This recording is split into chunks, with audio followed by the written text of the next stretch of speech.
Thank you all for coming to the Septimius Awards.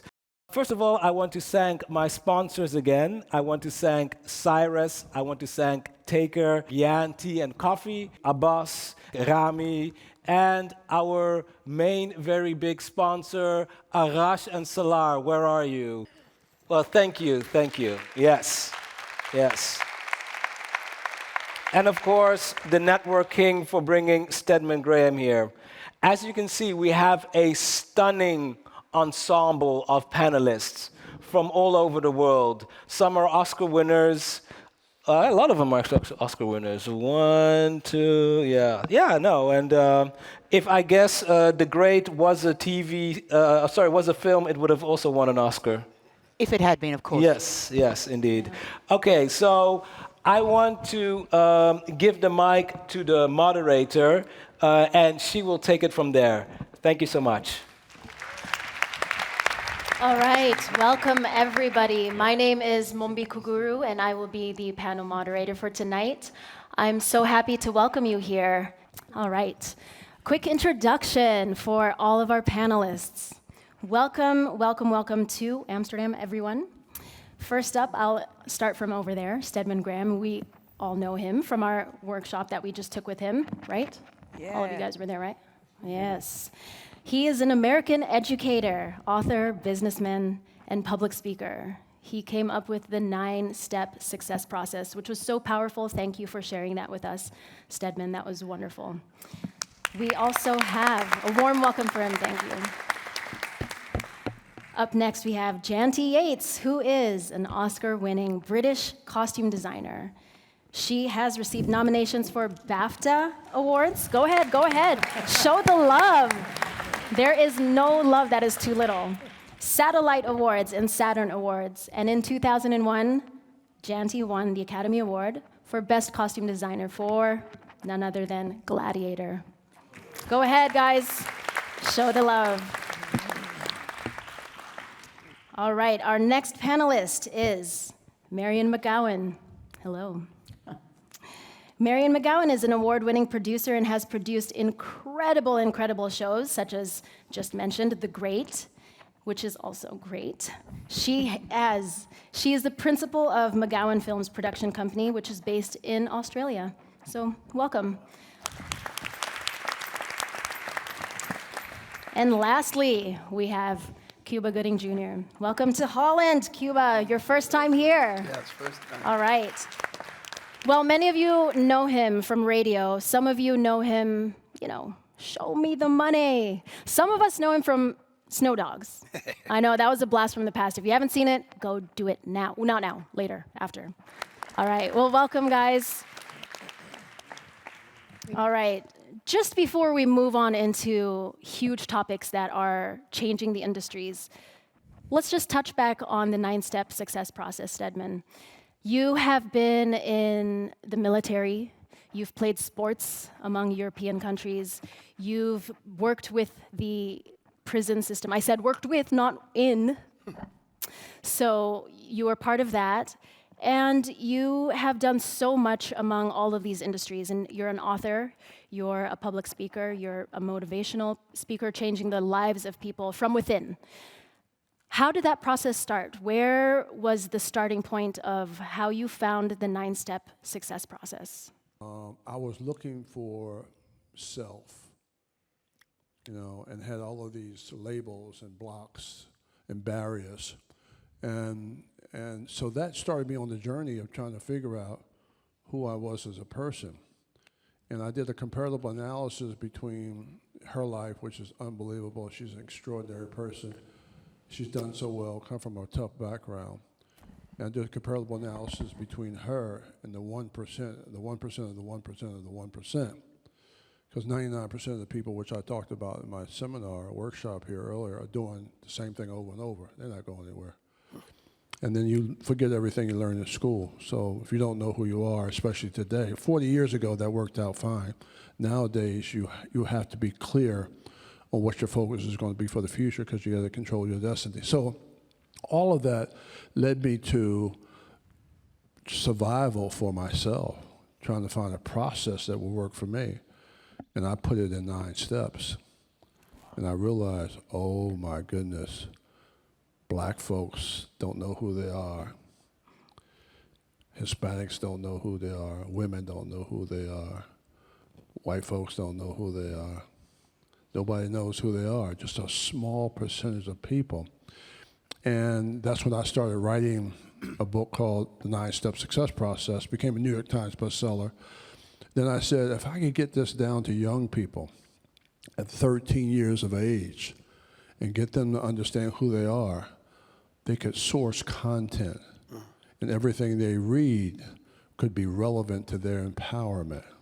And if you can do it at 13, you have 13, 23, 33, 43, 53, 63, 73, 83, 93 to improve your personal and professional development.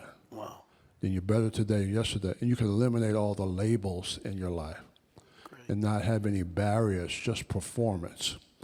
And so that defined me, that helped define me to where I could utilize the resources of the world. Now I have access to technology as a way to empower my own existence.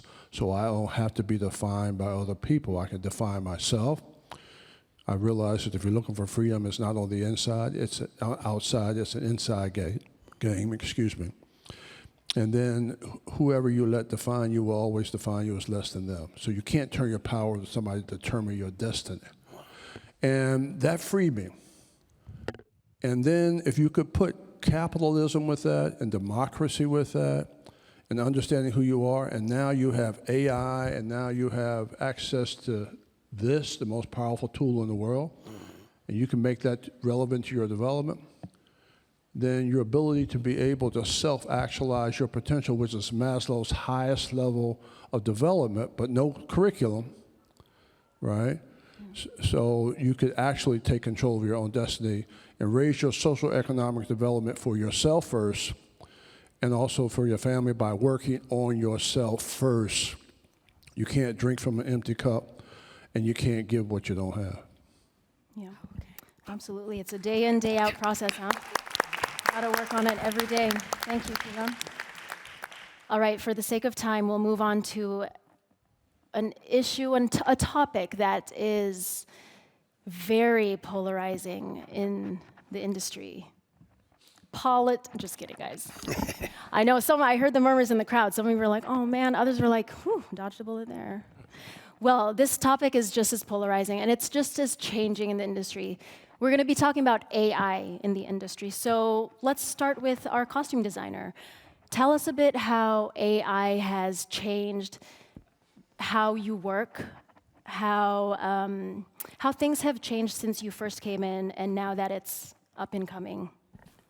Well, AI for us is quite a bonus, because I call that computer-generated people, basically.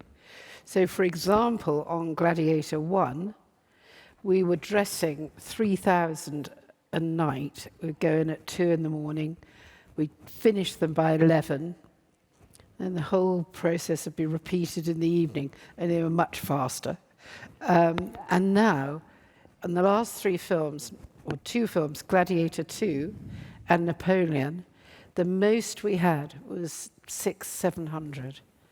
And so you have to, that means less people, but actually on Gladiator 1, we only had 12 people doing all of them, which was extraordinary. But it's just that we could get our sleep now, and we can, it's so fantastic. They can tile people, and they come along, they just record them, and they change their dress, they change their hair. For us, in that respect, it's a boon. Yeah. Now, I think Cuba would have to talk about the acting side, but that just puts the fear of God up me. Absolutely. They are getting close. Yeah, we're all for it working with us and for us instead of against us. Cuba, any thoughts on that from the acting perspective? Well, how long is this panel exactly? I know, so try to keep it down to 5 minutes. So I always tell this to people when they ask me about AI. The first thing I say is the guy who invented the candle and made all that money off of candles heard this thing called electricity and said, run for the hills. Mm-hmm. It's coming. It's coming. And for you to try to fight it, is a futile effort. I just finished 2 films, and one of them they've been working on for 2 years, and implemented me as the lead in the movie in less than 1 week's time. And when you see this movie, you'll see me all over the space, galaxy, deserts, all this stuff. And it's just implemented from the technology that they're using to make these films. So I think, like she said, things are so efficiently done now in cinema and in television because of the steps that you used to go to. Like us actors, right? We, especially us older actors who've been at this game for a while, used to love when they said, check the gate, because that meant the director was happy, the actor was happy, the costumers were happy, everybody in the set was happy. Like, okay, we got that. And then moving on. But now, they could keep the camera rolling and we could just shoot all day because of the technological advances that we had. AI is the nth degree of level that is here. It's here now. It's not even coming. It's here.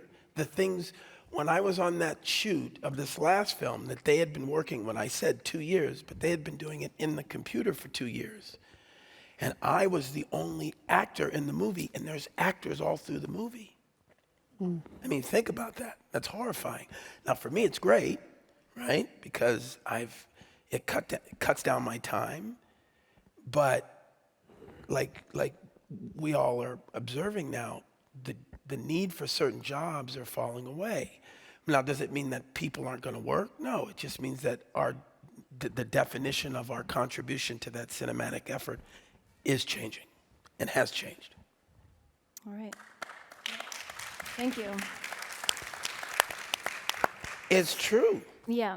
And what about from a producing point of view? Well, I'd agree entirely with Cuba.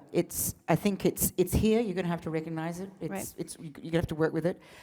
And I think at this stage, you can be frightened of what it might be, but what it actually is at the moment is beneficial to us. Because exactly as Janty says, I've just done a show where we tiled all the time. So instead of having 700 extras, we only had 200 extras, but you just dress them and then you tile them. But I mean, I think there are other aspects. There's that visual effects, digital enhancement, encouragement, all that sort of thing that's beneficial to us. And I think what has to happen is there won't be this job anymore, but there'll be this job.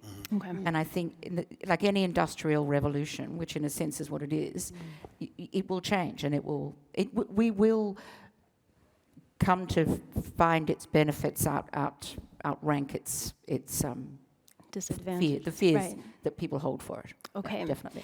So if there was one piece of advice, or maybe multiple pieces of advice that you could give leaders in the industry, actors, or anyone that has that fear of AI taking away their jobs or getting in the way of their privacy, what would it be? How could we work together with AI in a safe way that will protect our privacy as actors or writers, producers, costume designers, people? It's a terrifying question. It's I guess that's it's controversial. Well, one thing I would say, for instance, is that I do know a few writers who, when they're asked to pitch an idea, will very often get AI to write the first draft. Yeah. Because what AI does, will write the first thing, and then they take it and do their job on it. So that's a kind of efficiency quotient that occurs.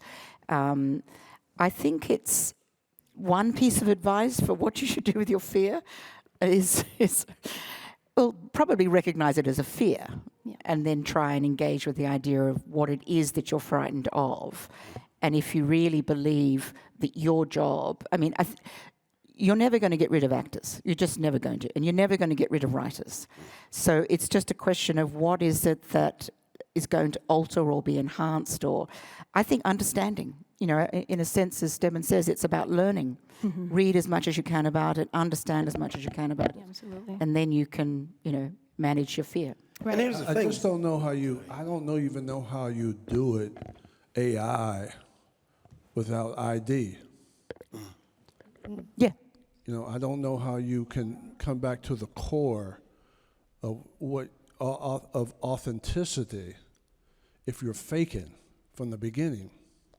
Well, I think a lot of people do think they can do it, and it worries me hugely that it jeopardizes actors, it jeopardizes writers, the whole thing is jeopardized. Yeah. For me, it's great, Right. you know, from my point of view, but I think I'm in the minority, really.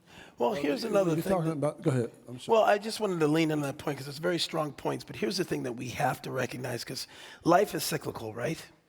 We went through a pandemic, and then we started the economy, and things happened. Just like back when we had the bird flu, and then the people died, and it was going to be the end of the world, and then you had the roaring 20s. Everything's cyclical. And here we are again, facing something that's going to destroy us because we created it for a beneficial reason. Oh, I'm talking about the atom bomb, right? You're supposed to be afraid of it. You're supposed to say, oh no, the end is near, if we don't pay attention. And so that's what we're asked to do again with AI. We have to pay attention. We have to get, not just as a country, but as a world society, we have to sit up forward and say, this is going to help us. Like even when they talk about nuclear powers and stuff and can regenerate certain countries, there's no need for electricity if we harness it the right way. But then what comes in, that dirty word you said earlier, politics. So we just have to stay present because fear is important. AI is such an elitist program. You know, there's only a few people that are going to be able to really make that work. It's also, at this point, it doesn't think. At this point, it's a Right. large language model. It's fed by ideas and innovation. It's fed by ideas that we've The first thing you have to have is that. Exactly. And So at that's what this we'll point, always it is a large language model. Right. So it's a big version of Google, only better organized. Right. So that's what I'm getting at, is its sense of, you're right, the authenticity is what brings value to an idea. You know, so however much the writer might get the first draft out of AI, the real value comes because of the voice that they apply to it, and the voice is the ID, is the identity. Is what Yeah, if you have a whole educational system that's full of millions and millions of young people, and they never taught the benefit of AI and its relevancy, then you don't have any thinking, you don't have any creativity, you don't have any core base. So when you get in trouble and you have some hiccups, so to speak, you should be able to go back to the core base of who you are. That's right. And stay grounded. It's that old example of the telephone, right? Somebody says, hey, give me your number. You go, oh, I don't know my number. I just hit this button. I hold number 1 down, and it rings the house. When we were kids, you were taught, learn these 9 numbers so you know how to get home. Now you don't. Here's a coin to put in the machine so that you can... Yeah, I mean, that step is gone now. And so my kids, they'd say to me all the time, Dad, what are you doing? Give me your phone and do that. I'm like, don't ever do that again. I didn't know my phone could do that. That's horrifying. But it's here. But like Stedman said, it's good to go back to basics. Even in math, they teach you basics first. Well, the kids are skipping all the basics and they're going straight to the end game now, and that's a problem. That's going to be a problem. And I like what you said, Marion, about the ideas. And AI can't work without us because the ideas come from us. Yeah. And we also get ideas when we get better ideas when we know ourselves, which comes from knowing yourself, identity, being aware, having that vision very clear. So that's a great way to work together with it. And even fire burns, right? But you know how to cook with fire. Yeah. But every once in a while, a wildfire will destroy a city. Happens. That was a friendly little metaphor. Sorry. Not here. Here it might be the water. Here in Holland it might be It's the a water. good analogy. It is good a good analogy. analogy. It is a good analogy. Yeah. All right. Well, thank you for that. Let's take it to the audience and see if there's any questions that you would like to ask any one of our panelists regarding identity and self, leadership, or AI in the industry. I see one hand here. Yes, I believe in this AI just as everybody does. But the main issue with AI is you do not know if it's true. Because what AI does is it skins the internet. And you don't know if that information you're obtaining is actually factual. So you have a lot of imitation, a lot of things that are unfactual.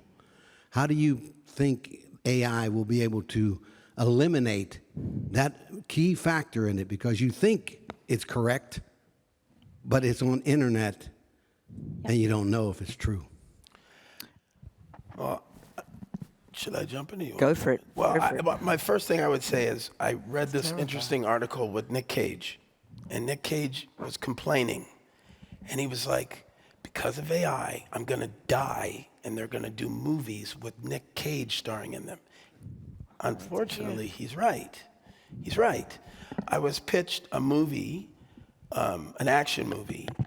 I guess I can't really tell you the pitch, but I will tell you that they are leaning heavily into AI to resurrect people from the past. That will be my co-stars. Actors. Not actors. Oh, historical Historical figures. Right. Not Elvis, but think Elvis and I doing a scene together, and you can't tell it's not Elvis. So again, that's why when I say this thing about fear is healthy, it's here. It's not coming. It's here, and we have to, as a society, stay present, sit up forward in our chairs and make sure that we know what we're doing as we cook that sandwich and not burning the city down. Now, The other thing I would say is, the other thing I would say is, how much do you believe when you Google something? Yeah. I mean, what's the difference between, I mean, AI is generated by data that's input by the creator of the AI software. It's not necessary. It does whatever they draw off. It's obviously comes out. But when you Google something on the internet, do you believe it? Please don't Google any more. Sorry. Do you know what I mean? I mean, we have to bring our same set of abilities to assess. That's right. To that as we would to an AI piece. I think it's the belief that the AI is true is the thing you have to get rid of. Yeah. Unless it's Elvis, of course, in which case it's obviously true. Yeah, I was about to say Elvis. Wow. Yeah. Gotta be protected. Thank you for those. It's another reason why we had the strike, right?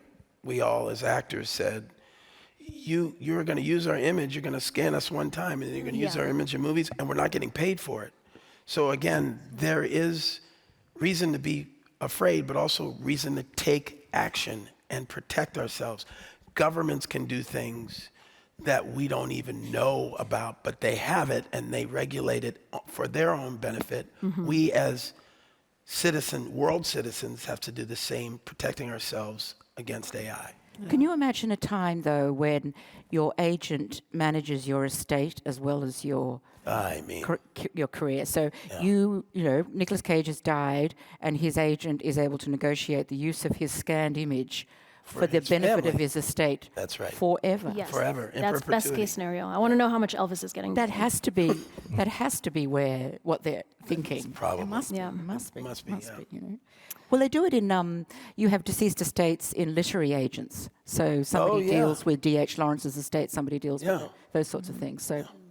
Yeah. All right. Forever. Thank you. Let's get another question in while we have a bit of time. All right, over there. Yeah. Hello? I don't think it... Yeah, now it's on. So, first of all, I just want to go back to what Stedman was saying earlier about authenticity and ID. I think I caught that. I'm also a creator, an artist, a father. So I totally get the idea of there's moments in life where there's always going to be something scary, whether it's going to be on a family front, on a career, future. And now this topic about AI, it's both scary and exciting.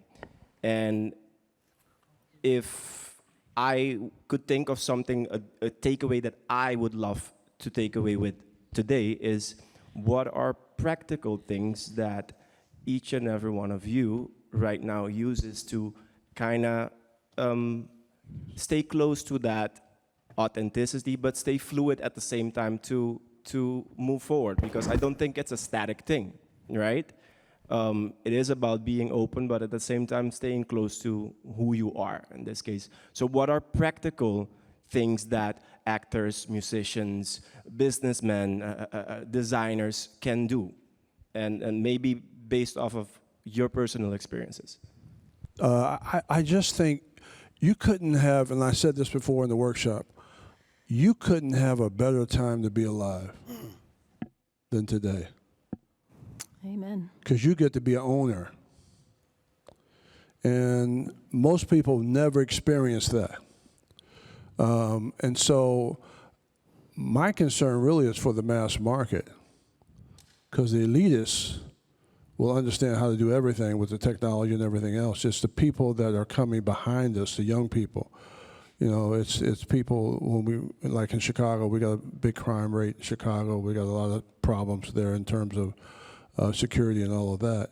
What about those people? What about people that don't have access to everything? What about people, middle class, making a living? What about, you know, we have all of this technology. We're sending people to space and everything else. But, you know, human capital to me is the number one issue.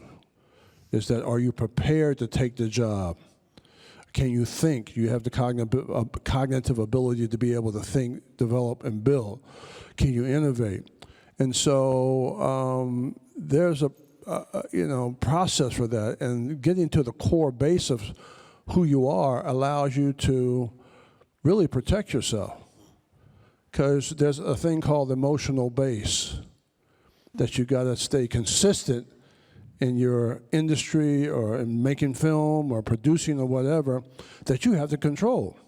So if you got all these outside forces taking shots at you, you know, making you feel bad about yourself, then what grounds you, you know? And what grounds you, as I know it, is knowing who you are, so you can stay consistently on the path that you projected out based on your vision of what you want to try to create and develop, and not have to worry about all the other small stuff around you that's there to disrupt you or sometimes destroy you.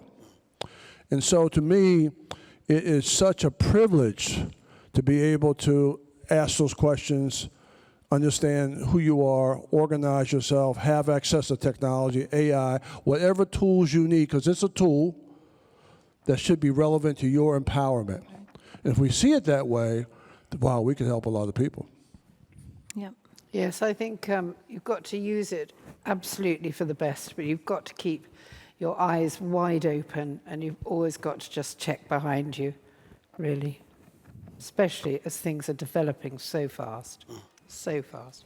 It's great for me, but not so great for others. Yep. Curiosity, I think, is the single greatest one of the single greatest attributes you can have. And I think the more you can feed your curiosity, but that curiosity obviously needs to come from your instincts and your response to things. And I think, I don't know how you would work in this business if you don't follow your instincts or understand your instincts or have some hold on them. I mean, there are lots and lots of decisions we all have to make in this business, and you've got no idea whether it's the right or wrong decision. There's almost no way of knowing except what your instinct is. I think every bad decision I've ever made was because I listened to somebody else, not listened to my own instincts. So I think the combination of your instincts and curiosity is what keeps you on a path. I mean, it's a risk. You don't know whether it's right or wrong, but it is all you have. The brand you have is who you are and what you bring to it. My voice is completely unique. Nobody else would do this job the way I do this job. Similar for Cuba and for Janty and for anyone who works in this business. It's just, that's what you're selling, in a sense, is that.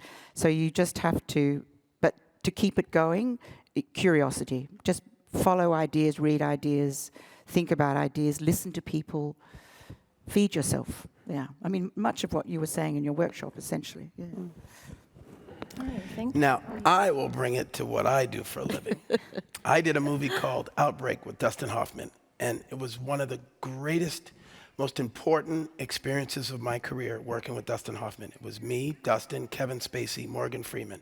He was the only one that had won an Oscar in that cast, and after we did that movie, all four of us have for different films. But he was a teacher, and he would say to me, and I am going to get to your AI question, he would say to me all the time, you see that camera, Cuba? You see that camera? That's a recording device, but not as much as it is a magnifying glass. And it sees the truth. And if you're giving an emotion, just remember the magnifying glass knows if you're telling the truth or not. And thank you, Dustin Hoffman. Thank you, Dustin Hoffman. Dustin. So my job, be it Nicky Barnes, an American Gangster, or O.J. and the People versus O.J. Simpson, or Master Chief Carl Bashir, I don't care if you're a good guy or a bad guy. It's my job to tell the truth to the emotion. That's what I'm paid for. Now, let's talk about AI for a second. And let's pick on Elvis Presley for a second. Now, Elvis would get up here, I want to win this race, right? And he does his move. We all know his moves. But does AI know how to do, you want to win this race? Does it know how to make a trip? I don't know. Maybe it does. But it's my job as an actor to not just play Elvis Presley doing that, but him responding to the trip. Him getting off the stage, getting a call that his dad died. That's my job. And to do it in a way where you believe it so physically. I tell people all the time, when I'm crying or if I'm scared, I literally get a rash. They say cut, and those aren't fake, it's truth. So that's my job. And AI can help me, but at the end of the day, I have to bring my human side of it, which Stedman said, you have to know who you are. And I found out a long time ago, it doesn't matter if I play a good role or a bad role. I bring emotional truth to each role. That's my job. All right. Thank you for those answers. And I wish there was bourbon in here, but it's just tea. So, well, after the panel. Well, thank you so much. We are out of time for this panel, but hold on to your questions. There will be time to ask after the next panel and after the next two. All right, for this panel, thank you so much for your time, Marion. Pleasure. Really appreciated your answers. Woo! And looking forward to connecting with you after, as well as everyone look for Marion. All right, we welcome to the stage Jan Willem Breuer. It's quite scary little thing. Thank you, a warm thank you to Marion McGowan. Very good, thank you.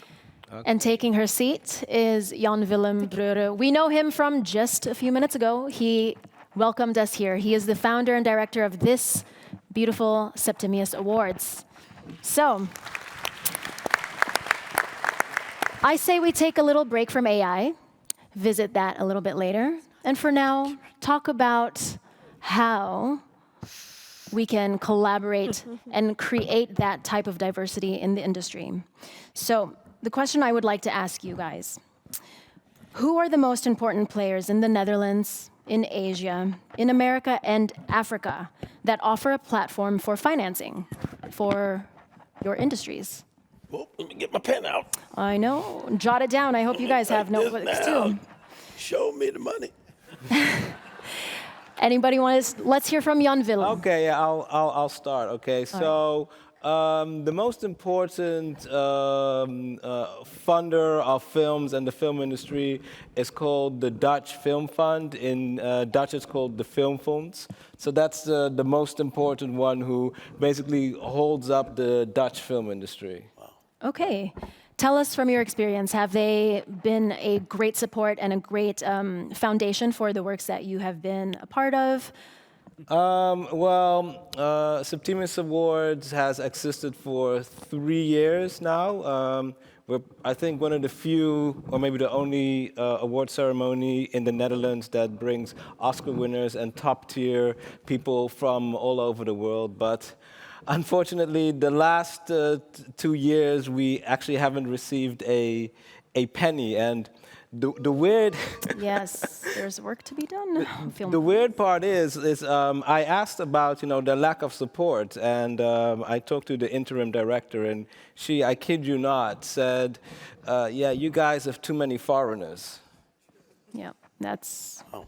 Yeah. No comment there. But I want to end on a positive note. So what it is we did all of this without their money. So you can still get the job done. Absolutely. Well done, Jan Willem. Way to go above and beyond and still get through the naysayers.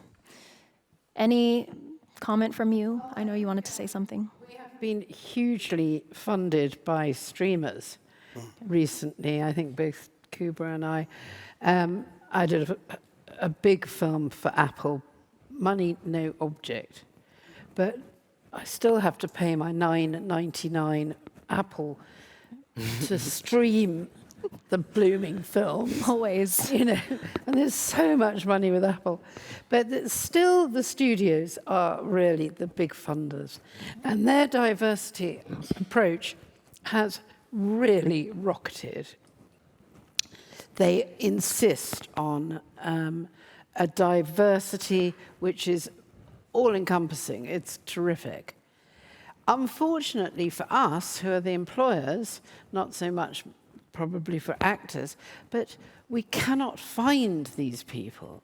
So I think whether it's the studios or whether it's education, it needs to go back to the source, to when they're 12, 14, 16.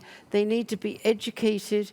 I'm talking about everybody, needs to be educated into film, not just the privileged few, whether they're female, male, black, white, yellow, whatever color. But I think that will expand their brains and make them realize that they don't have to just go up the normal path, that they can maybe just start as a runner and do something in the film industry and learn from there. We have got a lot better, but I would love more women producers. Absolutely. I would love more women producers, because I think diversity does come from women. It's still quite, excuse me, gentlemen, a chauvinistic business. Well, you know why I laugh about that? When I was in high school, I played football, I was physical boxing, but they made fun of me because I was in the drama department with that teacher, Mrs. Horn. All of the greatest actors had women teachers from elementary school, junior high to high school, but yet they can't direct, they can't produce, they can't tell a story. That's the one thing about society that makes me laugh. It's like, we need more women. Of course we do, because they're starting us out learning this. Yeah. I always laugh at that. I find that funny, but anyway. Can I add to that? Yeah. Interestingly enough, in the early days of Hollywood, roughly 50% of the writers used to be women. That was in the very early days of Hollywood. So I found it a fascinating fact. I just wanted to throw that out there. That's great. But it changed, and then it became more male-dominated when more money was involved. But in the beginning, half of all writers were women in Hollywood. But I didn't know that. We need to take it back to those days. So going off of that, any advice on how to incentivize that, on how to get that type of diversity back up and running? I mean, listen, it's like now you're talking the politics question, because to me it's like, and rewind. I don't care if you're a man or a woman, as long as you can tell me what you want me to stand on a set. You have to be the most qualified. That's how I see it. But I just find it funny when, like they say with black DEI and quotas for black people. It's like, no, I want the best black person, but I didn't go to college. I made it. It was a miracle that I became a famous actor. We need opportunities for these little black men and women who don't have college scholarships to find their way. Yeah, here. Yes. Here. That's the trick. Yep. Stedman. Yeah. Young strapping man by the name of Stedman. I wanted to say that all day.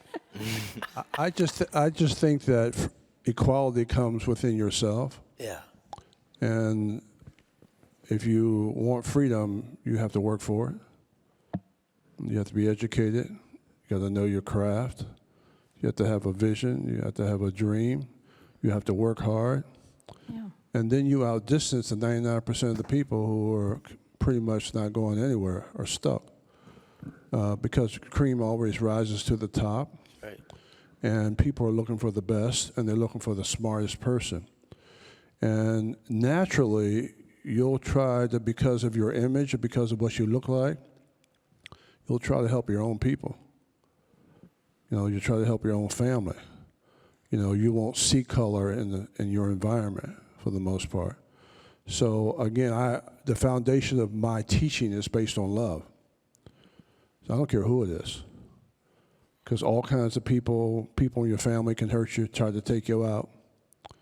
people that are friends of yours try to take you out. Black people can take you out. White people can take you out. Latinos can take you out. You know, a lot of folks, human beings can take you out. So love is the only thing really that's your success, that's your savior, that's your equity model, that's your diversity model, that's all of it. You get that piece, you're doing pretty good.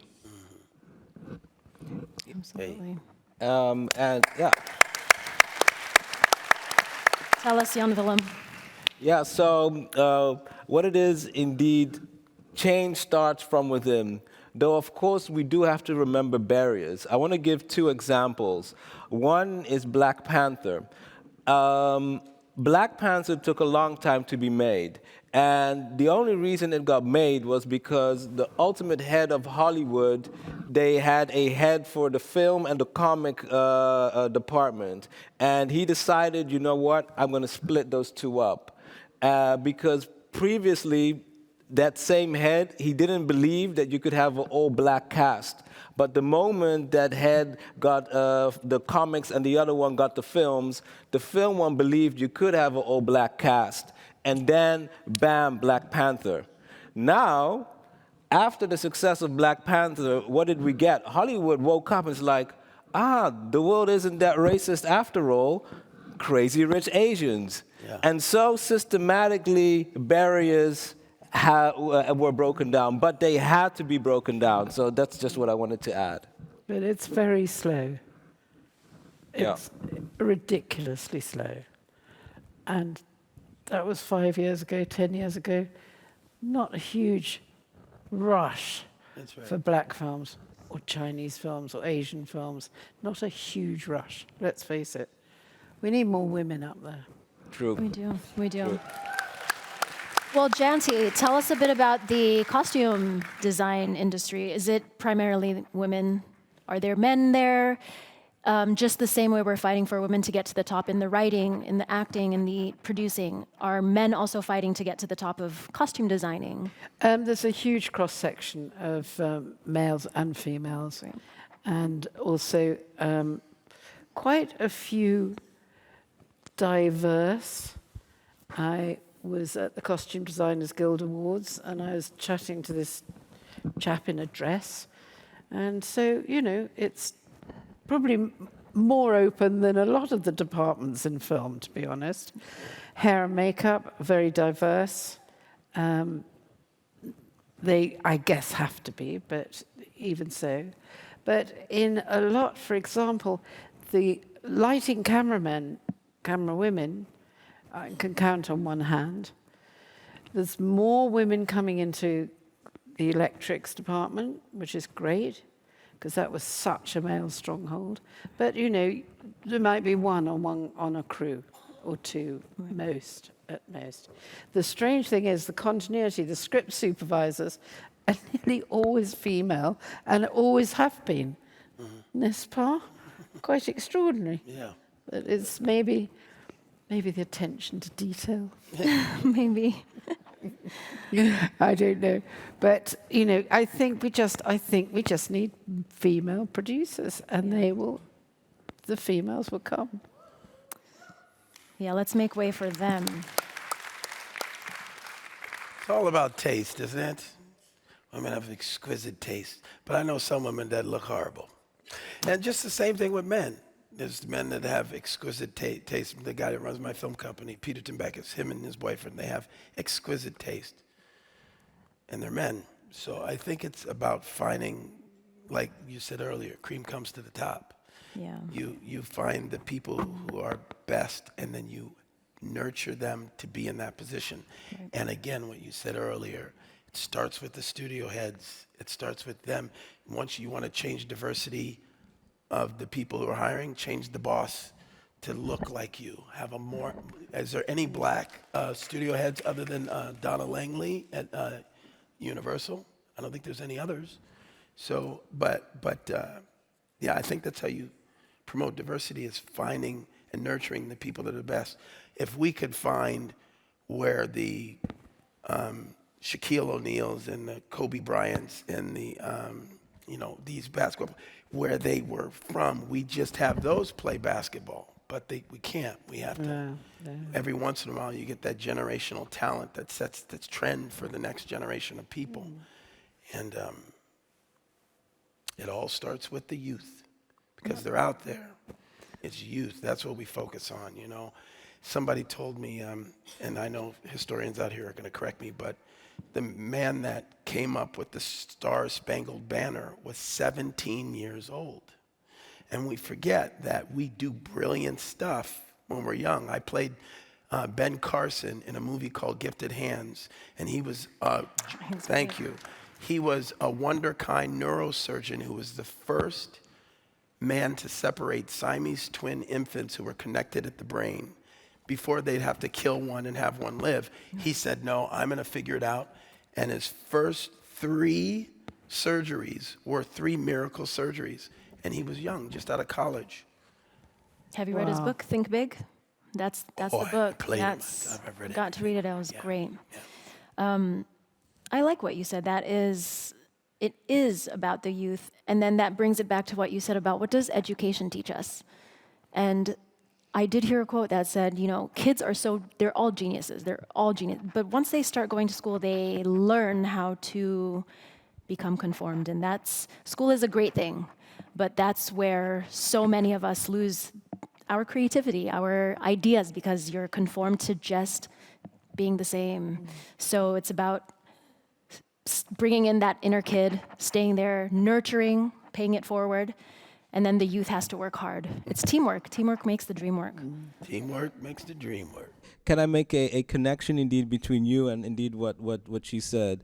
So what it is several years ago, I think maybe it might even be 20 years ago, I think it was NASA was looking for, you know, the geniuses and for astronauts. So what they did was they started testing kids from a very young age.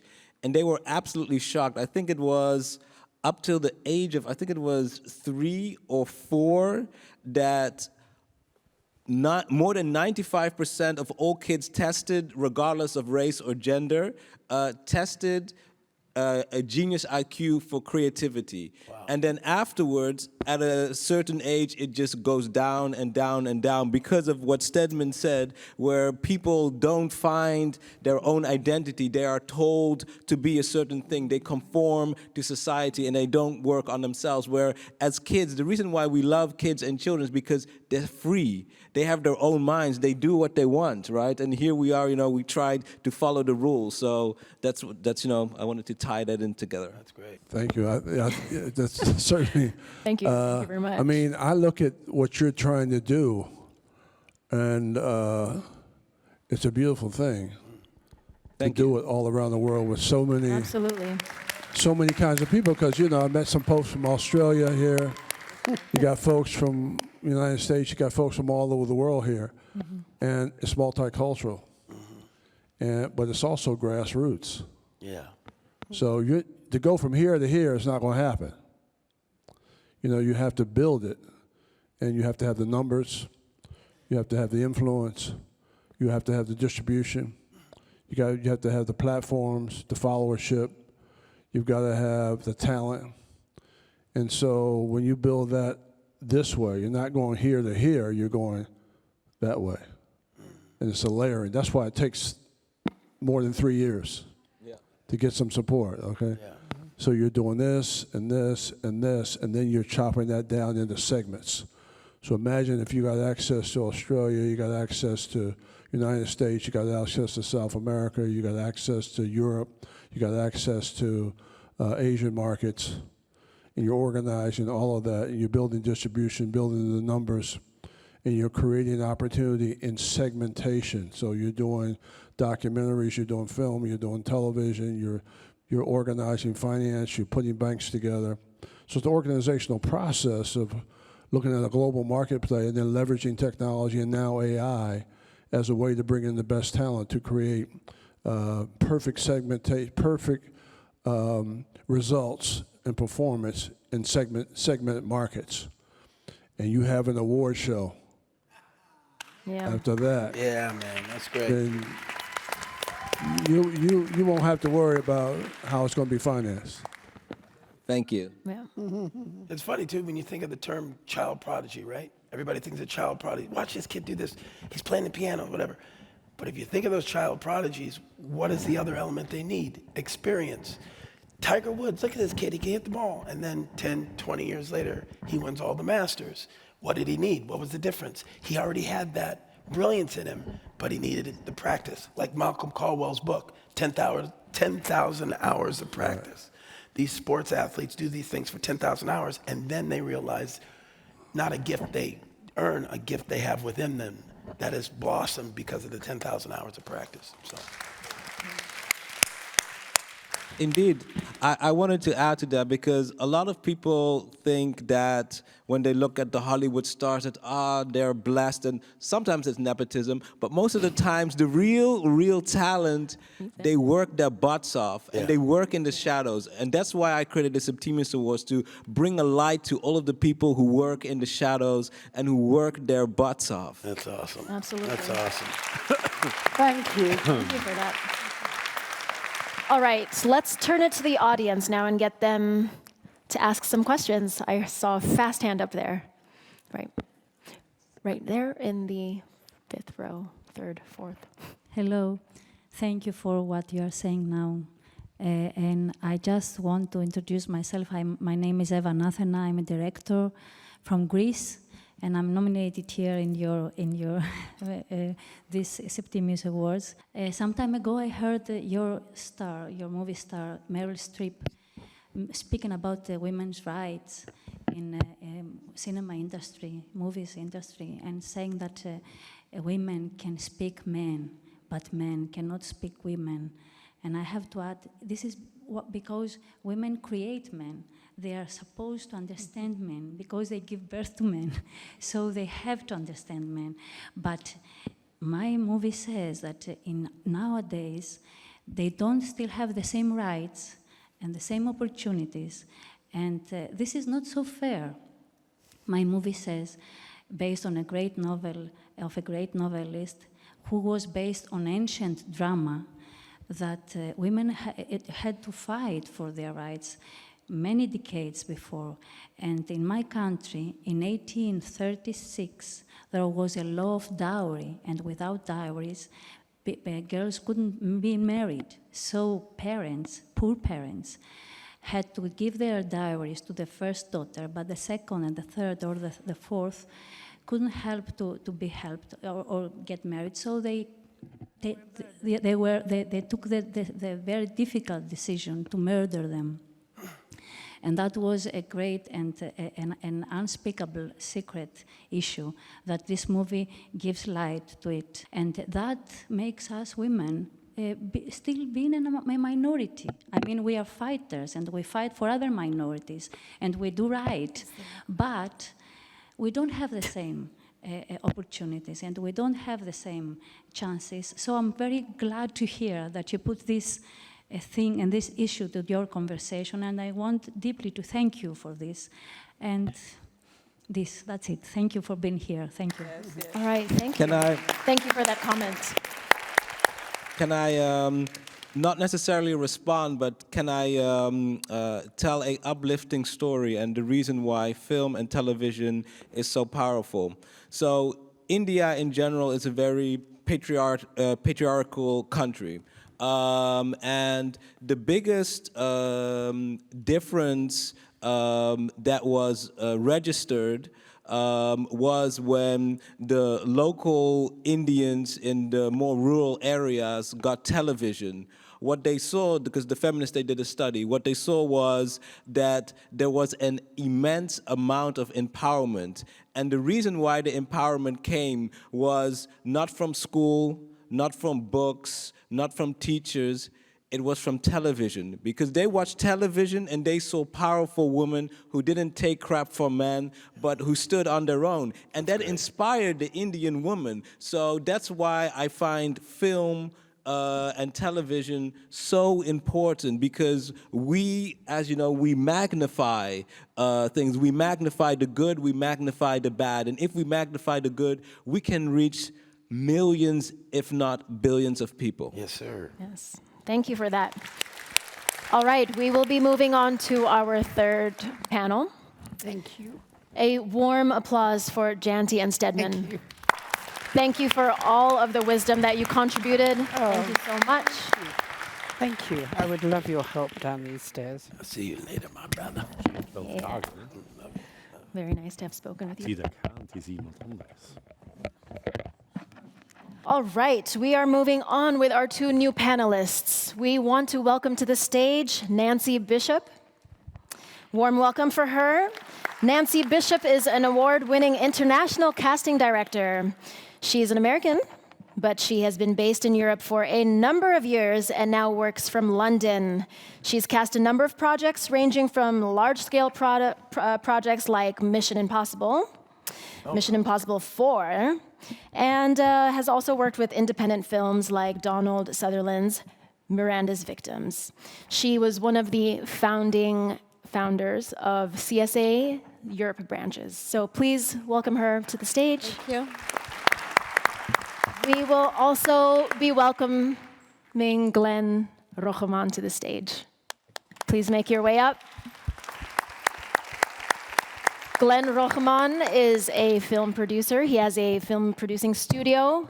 And this guy's side hustle is so good. He was able to make that one film producing studio, just one of the top ones in Belgium. So side hustle advice all comes from him. He is the founder and CEO of AED Group. That brings visuals and audio technologies to people in the industry. So warm welcome for Glenn. Welcome. All right, we're running a bit behind of time, so we will jump right in. So let's circle back to AI, just because we have a visual and audio guy here on stage with us. Let's take the chance to hear from you.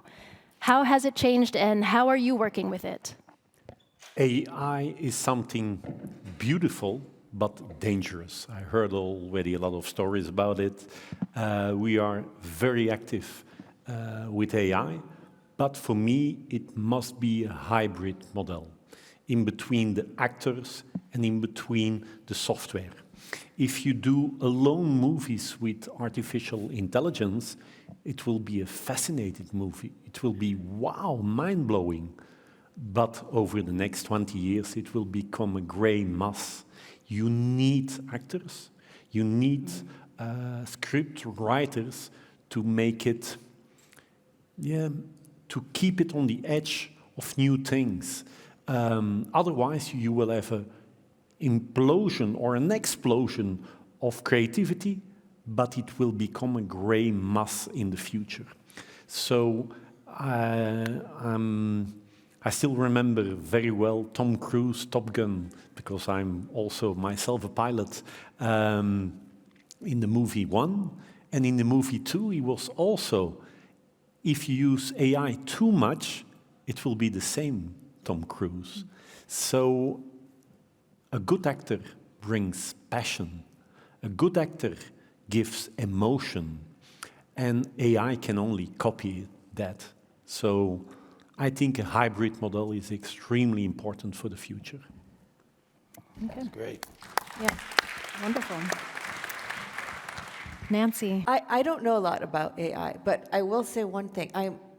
I'm not sure that they can use Nicolas Cage after he's dead, because what my limited research has told me that actors, you can't copyright yourself, but you can copyright your avatar, and so supposedly that is the way around it. Right. But please, I'm not a lawyer, so so I think it actually does get back to what you were saying, Cuba, which is that we need to be mindful. And I can't believe there's not going to be legislation at some point. Come on, there's got to be. We're in the babyhood of this. Right. So, Thank you. Legislation, laws are always running behind. Yeah. We saw that on social media. Yeah. We see it with artificial intelligence.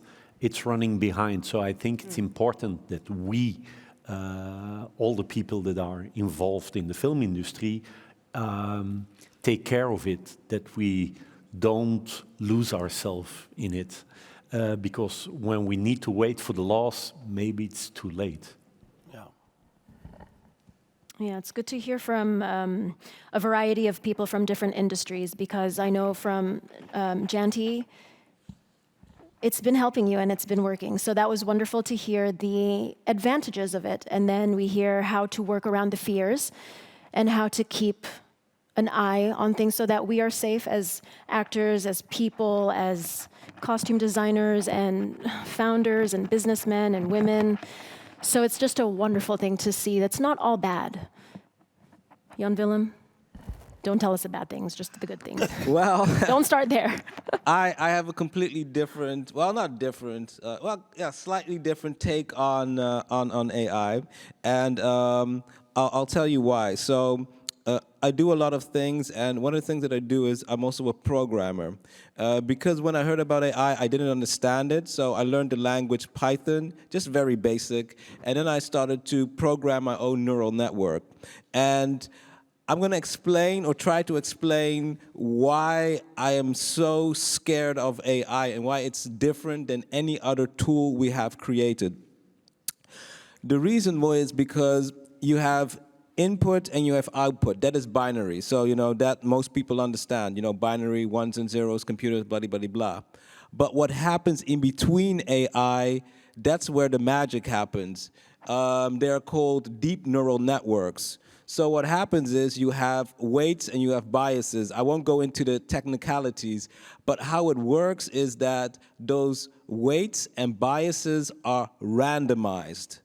And what they do is kind of like basically picking like a safe, like they keep on clicking and clicking and clicking and clicking and clicking until we actually get the output that we want. So the weird part is that with AI programmers, no one really knows what happens in those deep neural networks because there are sometimes millions and millions of random calculations that are being made. Wow. Now, I want to bring it back to humanity that you can kind of understand how profound that is. Picture a baby. When you give a baby a block, right, a shape, and it has to fit into a certain thing, what it is the baby takes the shape. It first, tries to put it in its mouth. Oh, it's not food. Okay, let me see if I can then maybe place it in there. That's a hole. So it starts turning and turning the block until it actually fits. And then once it fits, it memorizes it. And then it realizes, okay, that shape fits with that. That is basically how we learn. But here's the thing. That's also how AI learns. So AI learns the same way we learn. So that's the weird part. So even though it is a tool and people are using it as a tool, its limitations are almost as unlimited or just as unlimited as our way of thinking because it uses the randomized mechanisms. Like if everything was programmed and then I would have been like, okay, it's cool. But because it uses randomness, it actually generates what we actually today call creativity. So for me, when I figured that out, I was like, oh my gosh. So it is, I think, a huge challenge because it really learns the way we learn. And we have to bring it back to what she said. There has to be checks and balances. There has to be legislation. I mean, think about it. We all thought that a horse was fast, but 2 horses is faster. What about 100 horsepower? Then we had a car. Then we had a rocket. Then we had an atomic bomb. So as long as we understand that this thing will go into infinity. Remember the Catholic Church, they said a straight line goes on into infinity. And they said, don't preach that, you're gonna make the people insane. But it's truth, it's there. And I think this has to be handled with the same awareness and sensitivity as we do when we talk about infinity. On and on and on. It just has to be. It's part of it. It's us. But we have to use fear as a tool and not have the tool become our fear, All right. So. Thank you for that. We will move on to our next question before getting to the audience. What are the major hurdles for talent or diversity in your industries?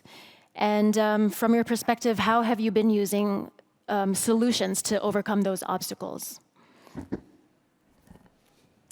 Well, I always say it. I mean, here, okay, I'll get negative now for a little bit. Let's do it. Let's hear it. You have someone who has money, but he doesn't have talent. That's why whenever I go somewhere, a rich guy will see me go, hey, you want to come on my boat? Hey, you want to take my private jet? Hey, you want to go to dinner? Because he has money, but when he walks in a room with me, they get excited. So he's the gatekeeper. But in Hollywood, it's that, but it's just a little different because the gatekeepers in Hollywood, there's only a handful of them. And they decide who gets hired and who doesn't.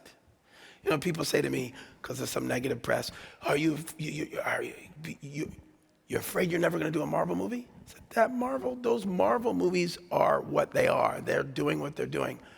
But I still got the talent I got. So the gatekeepers can say whatever they say, but I know I'm not going anywhere. And the more I'm like fine wine, I get better the older I get.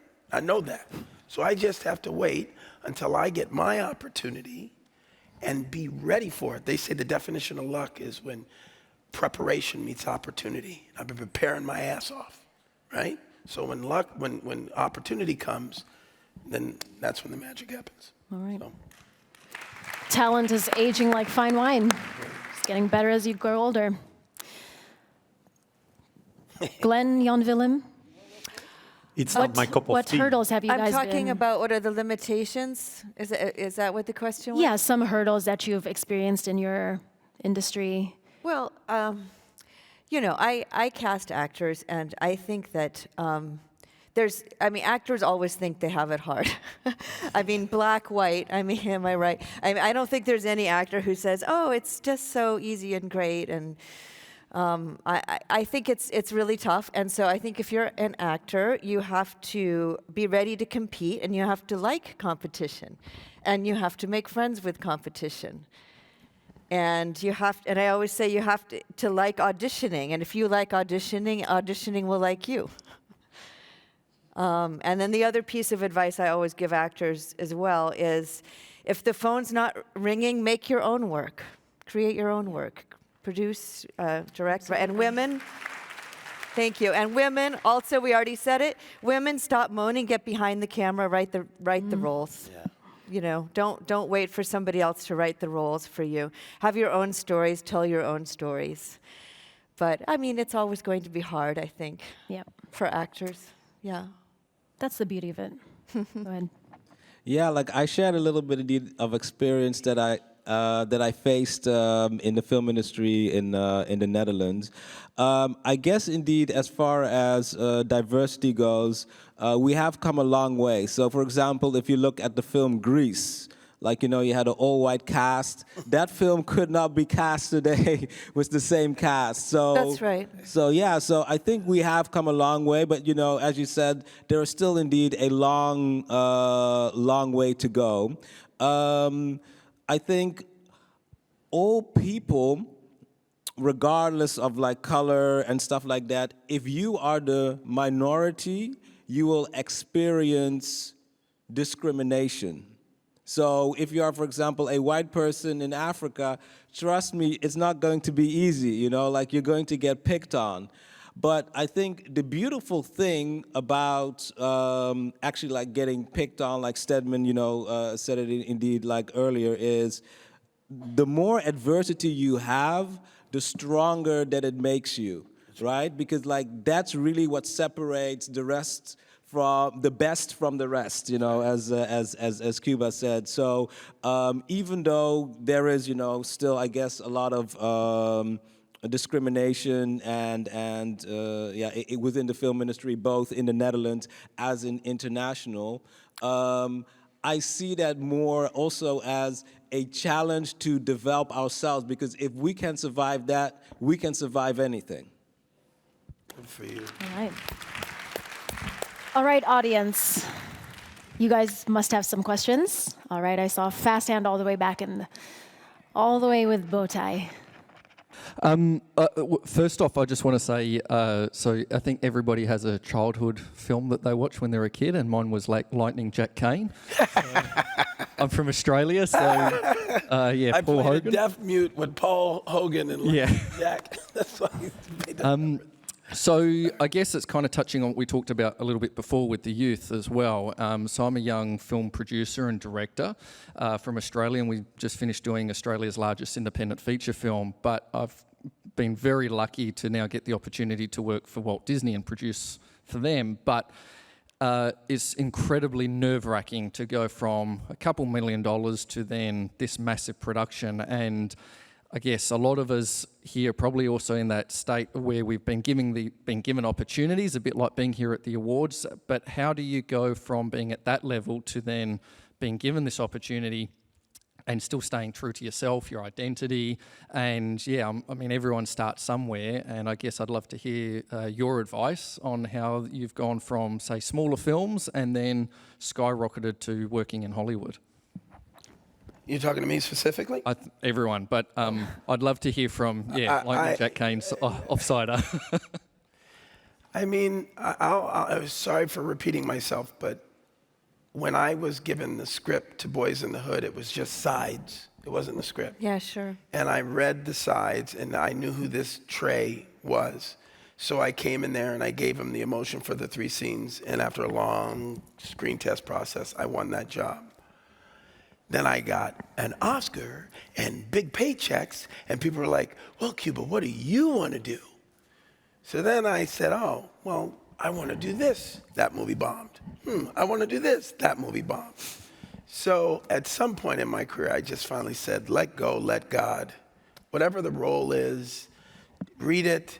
If you like the director, if you like the people involved, jump in. Just go with the flow. And if your problem is you have too much money, we can split the rest of the money. And if that's what you're saying. We can bring it right back to you get 30 million, I'll keep 27. Spend 3 on the movie. We got AI over here, we can make it for 3. I'll put that money in my pocket. We'll call Elvis since he's doing movies again.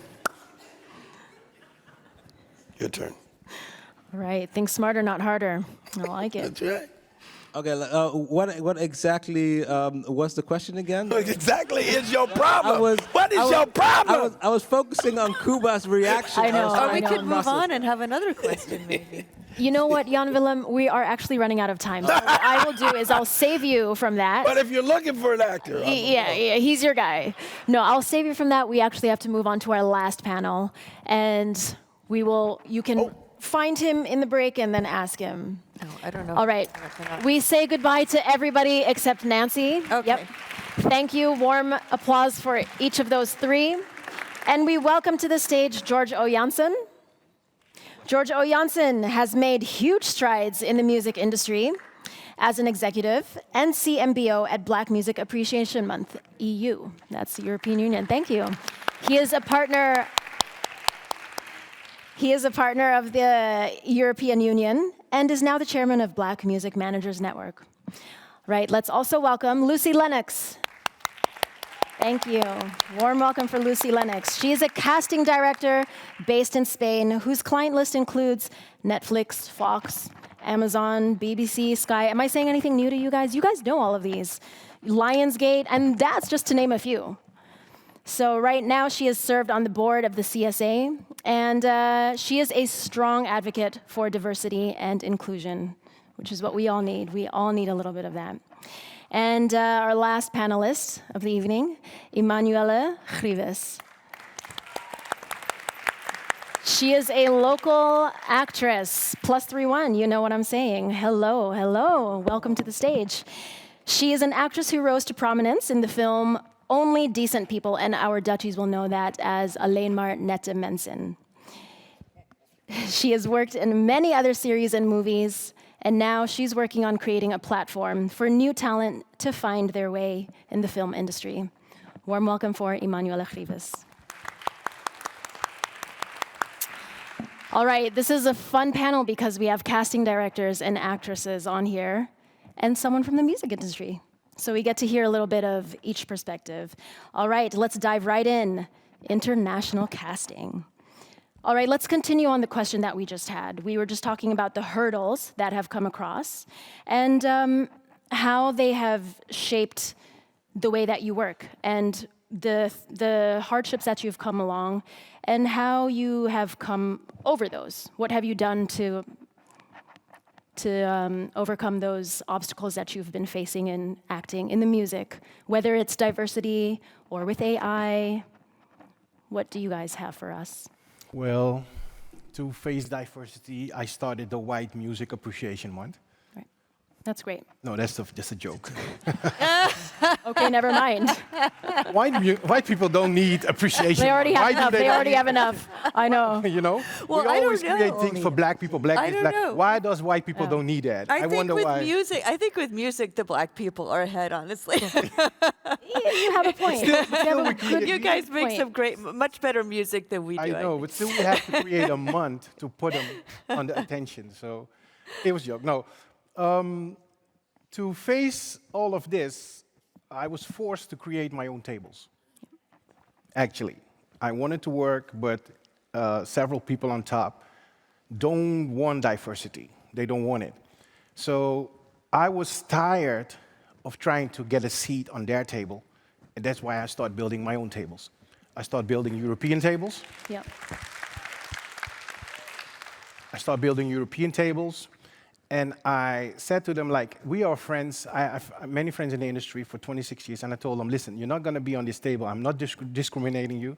You know, you're just not going to be on the table. We're going to give a new generation the chance to sit on the table. And that's why I created, I talked to my friends in the States, and that's why I brought the Black Music Appreciation Month to Europe. Yeah. That's great. Yeah. Emanuela, you are an actress working in Holland, and Jan Willem spoke about some of the things that have changed. You know, he spoke on Greece and how a cast like that, you know, you won't see that anywhere here these days. You know, it's a lot of diversity that's happening, but you're working in that. Can you tell us a bit from your perspective how things have changed for the better? So from my perspective, I started in 2004. And when I started, like everyone around me said that I was crazy, that I wanted to act. They said, sorry, I'm gonna take my earring off. Oh, I'm gonna take them both off. Okay, now this is better. No, so back then everybody said that I was crazy, and I just decided that I wanted to do it and that I wanted to become an actress, and that the fact that everybody thought that I was crazy also meant that there was not a lot of people as crazy as I was. So in the beginning, I was one of maybe 4 black actresses when I started. And the past 5 years, I don't even know who my competition is anymore. It's very crowded right now, and it's a beautiful thing. Yeah. What has also changed is that there are a lot of opportunities for everyone. So what you said about the gatekeepers, people who maybe don't want to see diversity, with new platforms like YouTube or Rumble, or even just making your own website and getting people together and to ask, like, okay, come be my audience. There is so much opportunity right now. Getting people together, finding your team. Stedman, thank you for that. Where is he gone? Finding your team and just going and making your own stuff. I think that's the new phase also for us as actors. So to start also making our own movies and making our team together and just start making our own stuff. Yeah. Because we don't have to wait anymore, actually, now for the big corporations if they don't want to work with you. Okay. Yeah. Okay, thank you. Thank you. We haven't heard from you yet, Lucy.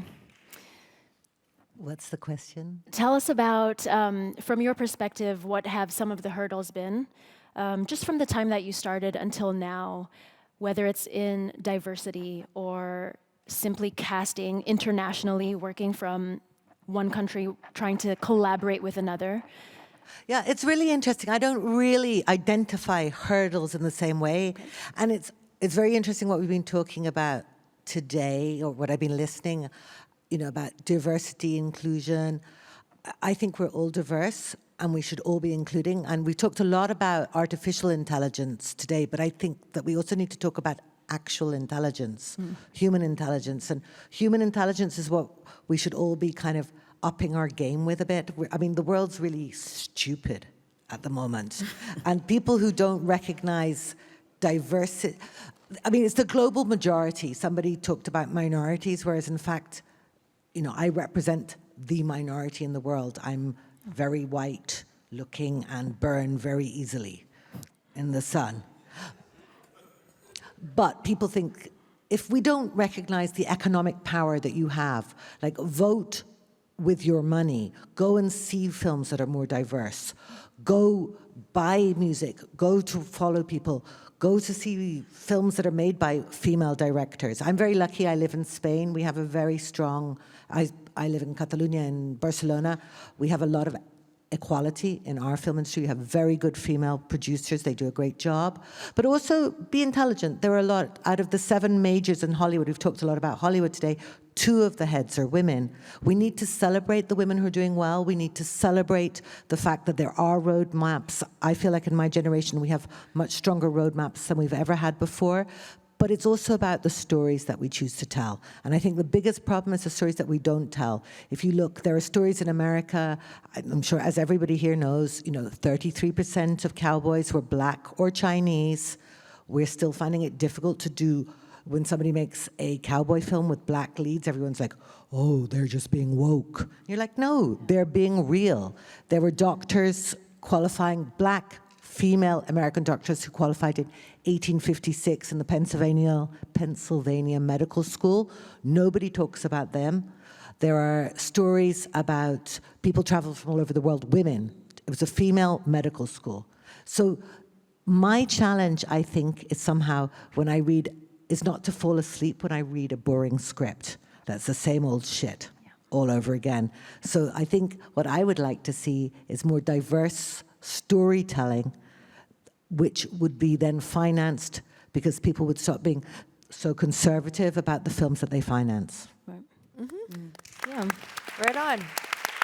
Which brings into perspective that there's so much content out there, it's easy to get bored because there's so much of the same thing that's reoccurring. So it's nice when you find that special story that's not yet told, finance it. Yeah, exactly. Yeah. Let's talk about casting, just from different perspectives of executive producers, actresses, and advice you would give to people in their walk of life in the same industry. Any advice that you would give a producer starting out or right now? What can you tell them, and how can they make this world a better place and keep working towards a better industry? Go for it. I mean, for me, it's just do your homework. It's going back to artificial intelligence is here to help. I'm talking about productive AI, there are many different kinds of AI, and I think that it's very reductive to just say AI, but in support of AI, but don't stop reading. I know so many films that are financed in Europe, and I don't believe the financiers have actually read them. Do table reads with real actors. Listen to the voice. Think about what the audience is going to think when they sit in the film and watch it. Make films that have, going back to Stedman's thing, make the films that you will be proud of and that you will get your message out to the world. Know who you are, know what you want to say, and make that, and and be authentic. Yeah. That's my advice. That's great. Yep, good advice, I agree. Right. And we heard from you, keep writing, even if nothing is going on, just keep writing, keep working on something, have something to do. That's right. That's great, great advice. Hear that a lot in our industry, Emanuela. For the young talent, for the young actresses and actors out there, just trying to find their way, give them a bit of advice, give them a bit of wisdom to take.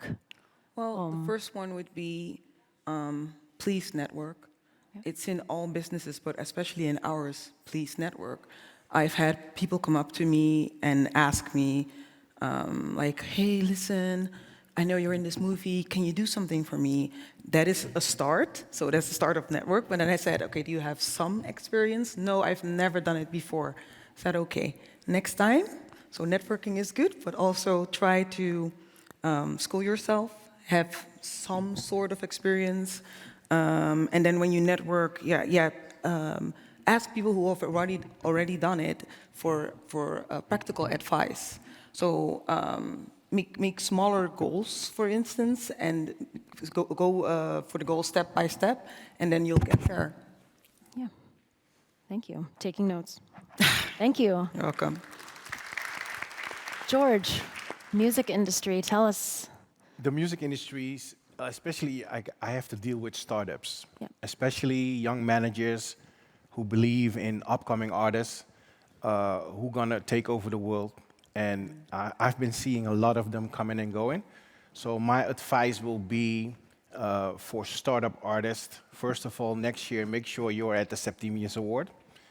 Right. Because then you can meet actors.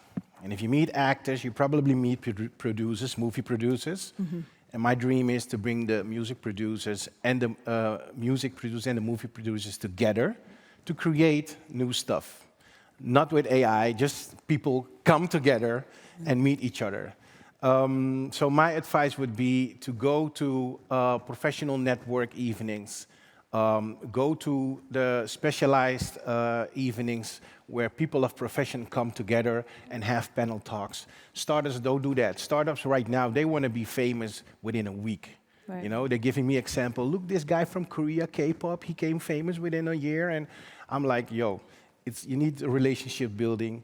You need to build a team, as Stedman always said, and you need to work on your vision and your dream, and it takes time. Yeah. I was listening to the AI talking. I don't want to go there especially, but I was like, what can we do to face the fear of AI? My only solution is that if AI lives for the next 80 years, then you have to fear. The reason why people die at 100, AI don't. And if AI is memorizing everything what we're going to do, we're going to die, AI is going to live on and start development and changing itself. So we need to learn how to work with that. Even the startups, we need to learn them now.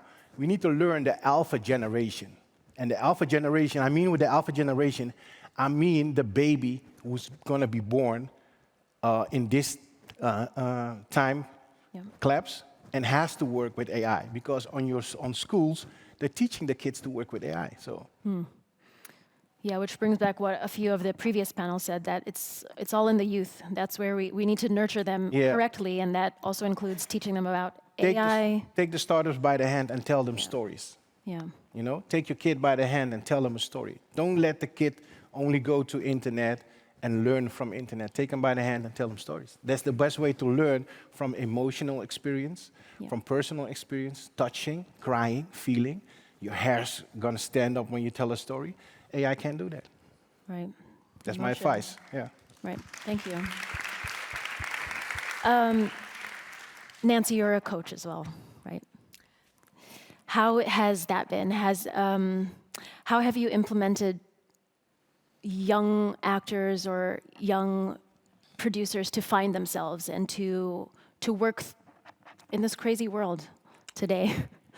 Well, I like teaching, and I like helping actors find their way. Yeah. And one of the things that I often tell actors is that they should have confidence in their own personal stories and what they have to bring, because that's the only thing that everybody has that's unique. I think that especially in film, that's what creates the character. It's the chemistry between that person and then the lines on the page. And so you need to always bring yourself with you. And so that's the approach I have when I'm working with actors. All right, that's important. Ties in everything we've been hearing tonight about knowing self, leadership. You can't lead until you are able to lead yourself. Mm-hmm. So that's great. All right. Shall we take it to the audience? Any questions for our last panel of the evening? All right. That was a quick hand right back there.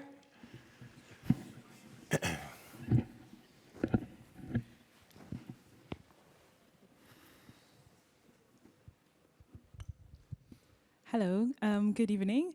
My name is Lauriane.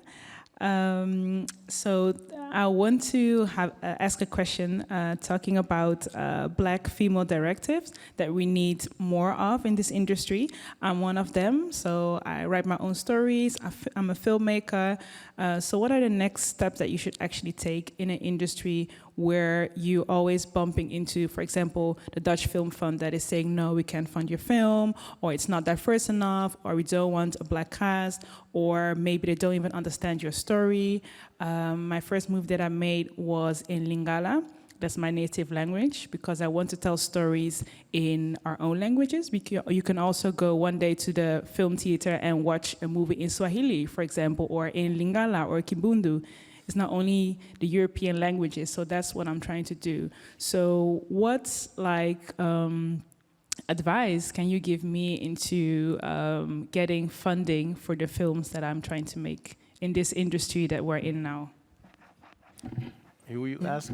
Yeah. Anyway, I can give you an advice, and the best advice is find 20 more black actors or producers, bring them together at the table, and then go ask for funding.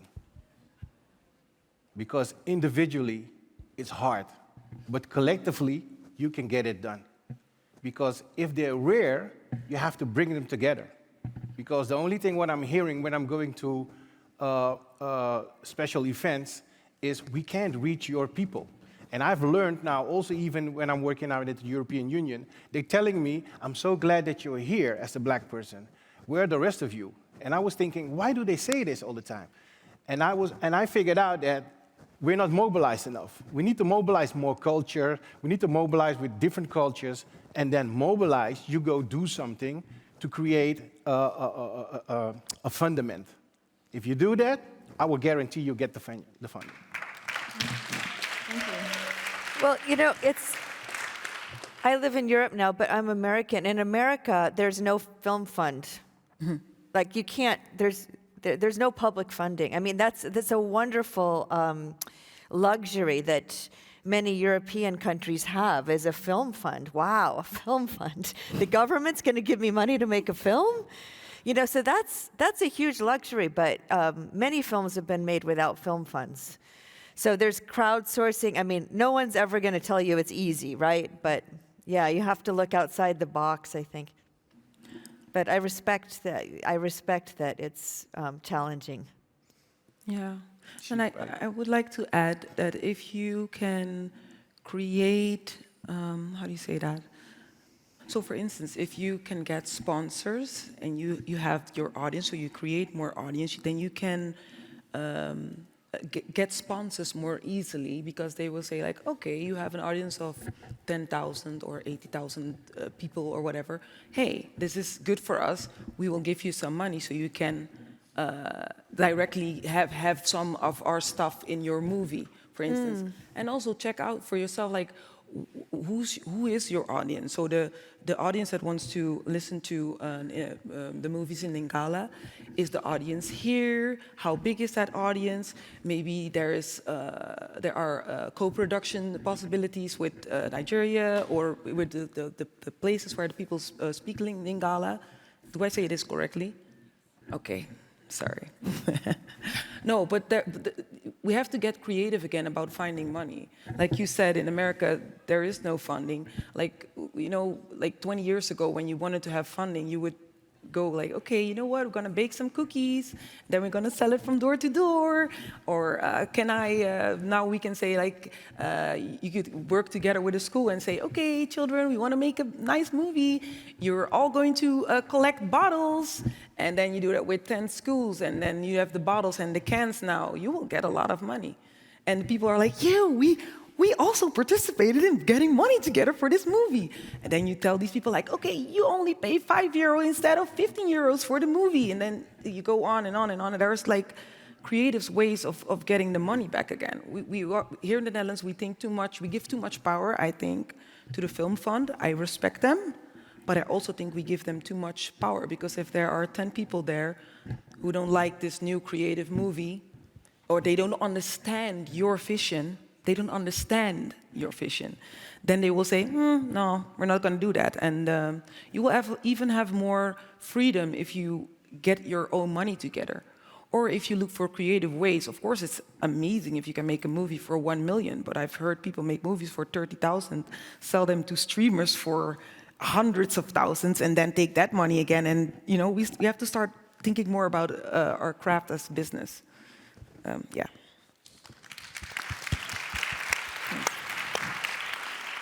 And I totally agree with everything that everybody said. And just to add, just think outside the box, but also know the business. Yeah. The filmmakers that I've known who've done really well are not only, they know the business, they know creatively their business, they've worked on their craft, but they also know about finance. It is a business as well. I always think, you know, if I had €1 million in the bank, I definitely wouldn't make a film. So you need to be able to understand how people are raising 1 million, 2 million, 3 million. A lot of people fail. We were talking about it this morning, you know, with gap financing. The last person who goes in is the first person who gets their money out. A lot of filmmakers don't know about that, and then they get the first 20,000, and then it screws up their film for the rest of the financing deal. Establish good relationships with the bank, with the team, with the people that you want to work with, and then use all the things that we've been talking about, which is supportive AI. You could make a poster for a film now, which 10 years ago you wouldn't have been able to. Find your audience as well using AI. All these things can really help filmmakers to have access to information that was very privileged before. Yeah. I want to add something. Thank you for that. Yes. Filmmakers are not entrepreneurs. Not all of them. Surround yourself with entrepreneurs so they can kick your butt if you make money or not. Yeah. It's really important. If you have if you have entrepreneurs around you, real entrepreneurs, they will really tell you, like, this is not going to make money. You're losing money here. You're making money there. So make sure you have some of them around you who can advise you if this is going to be a blockbuster or not. So you can keep on doing your creativity and make the best of your movie. All right. Thank you, everyone, for those answers. Hold on to those questions, guys, and if you're able to, let's ask them in the break. We are out of time now. Let's give a warm applause to all of our panelists that we had throughout the evening. And another warm applause for Nancy, for Lucy, for Emanuela, and for George. Thank you. It's been a pleasure to hear from you guys. Thank you. An applause for our host for today. Yes. Oh, thank you. Thank you so much. Thank you, guys. It's a pleasure to be here with you all.